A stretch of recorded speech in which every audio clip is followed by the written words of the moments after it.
A mí me parece que la primera opción ha sido la más correcta. Es un desierto salado, que yo creo que nos va a servir, quizás, tendría que haber venido este amigo listo y no yo. Es un desierto salado que probablemente nos sirva para... Pensé, perdóname, porque aparte de no habérmelo preparado, estoy hecho un Cristo de la garganta. Una botella de agua fría, eso sí, eso es fundamental. Vale, entonces probablemente con esto primero podamos hacer una contextualización, geográfica, que creo que también con este personaje que me ha tocado llevar es necesaria, ¿no? Para eso no me queda más remedio que recurrir a la memoria, porque, insisto, como no he preparado nada, no podía hacerlo de otra forma. Así que os voy a pedir otro favor más adicional, y es que cerréis los ojos y sintáis la descripción geográfica, ¿de acuerdo? ¿Podéis cerrar los ojos todos? ¿Sí? Que yo los voy a mantener abiertos. Bien, hablemos de Chile. Chile, una rosa de hielo, fija y ardiente en el pecho de una mujer de ojos negros, tu rosa quiero. De Antofagasta vengo, voy para Iquique, tan solo una mirada me ha puesto triste, triste. Chile, el salitral violento, la pampa de puño seco, una bandera de hielo, tu pampa quiero. Anduve caminando sobre el salitre, la muerte me miraba, yo estaba triste, triste. Chile, tu blanco lucero, tu largo grito de hielo, tu cueca de polvo pueblo, tu pueblo quiero. En la cresta de un monte la luna gime, agua y nieve le lavan la frente triste, triste. Chile, tu blanco lucero, tu pie sube en un estrecho, zapato de espuma y viento, tu viento quiere. El ovejero ladra, la tropa sigue, la oveja mira al perro con ojos tristes, tristes. Es un poema bellísimo de Nicolás Guillén. Para no haberme preparado. Ha sido espontáneo, que no tenía yo así sobre la marcha. Digo, ¿de qué me acuerdo de Chile? Fijaos que hace esa descripción, y luego hablaremos de ello también, si seguimos sumando las pistas. Hablaremos sobre los enlaces que tiene Violeta Parra con toda su generación magníficamente conectada. Entonces, si me permitís, bueno, quizás sí que tenga algunos papeles que me puedan ayudar y os contextualice un poquitín más, porque con estos gritos desgañitados quizás no os hayáis puesto en época. Luego os comento por qué esta canción. A Violeta Parra le toca vivir en un contexto complicado. Afectada además por cambios sociales, culturales y políticos. Precisamente el recurso de las salinas es un recurso muy potente a nivel económico, pero con mucho veneno en su corazón, como dijo precisamente el hermano de Violeta, Nicanor. Es un recurso muy potente, pero que se explota mediante condiciones prácticamente serviles, prácticamente del antiguo régimen. Estamos en el siglo XX y XXI y sigue explotándose de esa forma que genera muchísima desigualdad social.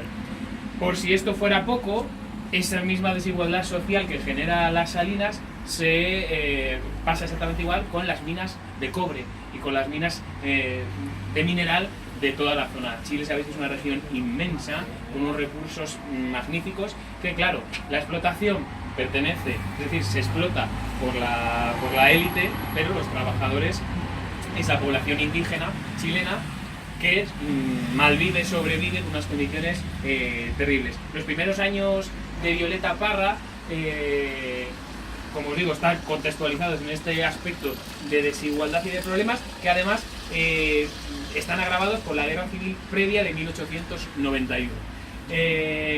Durante ese periodo es tan alta la mortandad infantil que los propios intelectuales de la época afirmaban más o menos en el año 1917, dice, la mortandad es tan alta que todo Chile es un matadero infantil.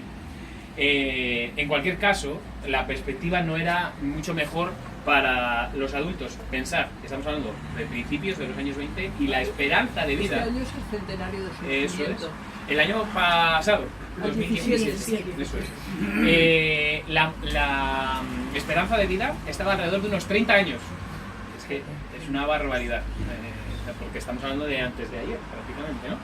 Y Violeta, que era una gran poeta, dedicó gran parte de su vida a contar toda su vida también y todo su contexto en las llamadas décimas, ¿no? Las poesías que son muy particulares, y hablaba de esa parte de mortandad, hablaba así. Dice, Violeta relata la epidemia de viruela que azotó el país y de la que se contagia ella misma en 1923, ya hablaremos de ello también. Cayeron grandes y chicos con la terrible epidemia, más grande que la leucemia, murieron pobres y ricos. Al hoyo un tal Federico, al saco Juan Pimentel y dos que estaban con él. Unos tales Pérez Caro que visitaron Laucaro jamás pudieron volver. Como os digo, además, esta situación de enfermedades sucesivas se complicaban con ese trabajo infantil en las minas, tanto las salinas como las minas de mineral, y generaban todo ese descontento, ese descontento social, político, económico, que también volveremos a tocar. Para centrarnos, según los apuntes que me han prestado, Violeta del Carmen Parra Sandoval nace el 4 de octubre de 1917 en la provincia de Ñuble, por ese entonces una zona campesina y poco poblada.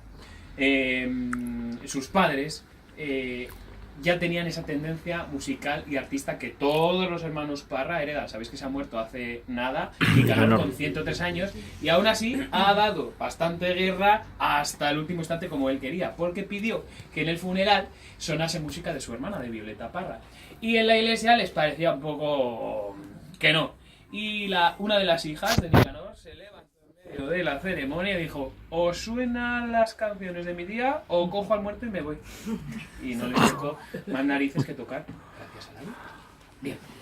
Nicanor Parra, su padre, era profesor de primaria y de música. Era un hombre con un sentido del humor y un sentido musical que marcó la vida de Violeta. Violeta lo describe así: flaco, elegante y moreno, de ojos risueños y grandes, de trato fino y galante, de sonreír lisonjero. Su frente, un ancho sendero de pensamientos fecundos, de razonar furibundo para defender su confín. Gracioso como Chaplin, vuelve las horas segundo. Su otro hijo, Nicanor, describe a su padre así. Era maestro de escuela, un profesor primario, o sea, una especie de sabelotodo. Eso se suponía que era el profesor de primaria en ese tiempo. Era un hombre que vivía el ahora y el aquí intensamente. La guitarra no la tocaba por razones culturales. Era una especie de trovador. De modo que esa imagen tiene que haber influido mucho sobre la Violeta, sobre mi hermano Roberto y sobre mí mismo. La madre, Clarisa del Carmen Sandoval Navarrete, también gran cultivadora del canto popular, campesina y viuda al momento de casarse por segunda vez con el padre de Violeta, se dedicaba a la costura. Violeta la describe en sus décimas así, trabajando incesantemente en su máquina de coser. Para abreviar este cuento, yo vi coser 3 cortinas, calzones de popelina y paños para un convento, una mortaja de muerto, 2 forros para un colchón, ajuares de comunión de raso un bello estardante y 4 gorras de arte para no sé qué batallón. Los hermanos de Violeta eran muy numerosos: Nicanor, Hilda, Violeta, Eduardo, Caupolicán, Roberto, Elba, Lautaro y Óscar. A este grupo, que no era poco, se suman 2 hermanos más, Marta y Olga, que son hijas del matrimonio anterior de la madre, que era viuda. Con lo cual, suman un total de 11 hijos. Haced las cuentas. Imaginaos, si ya hemos hablado de este contexto bastante complicado económicamente y políticamente, que estamos también calentitos en la zona, se genera unas necesidades familiares con esa caterva, si me permitís la expresión, de hijos que había que mantener. Bien. El trabajo del padre obliga a la familia a cambiar de vivienda en más de una ocasión. Se trasladan primero a Santiago, luego se trasladan a los regimientos andinos, posteriormente a otra zona llamada San Pablo. Durante esos viajes, como os he dicho, las enfermedades infantiles estaban en este momento bastante proliferando y nuestra querida Violeta enferma de viruela.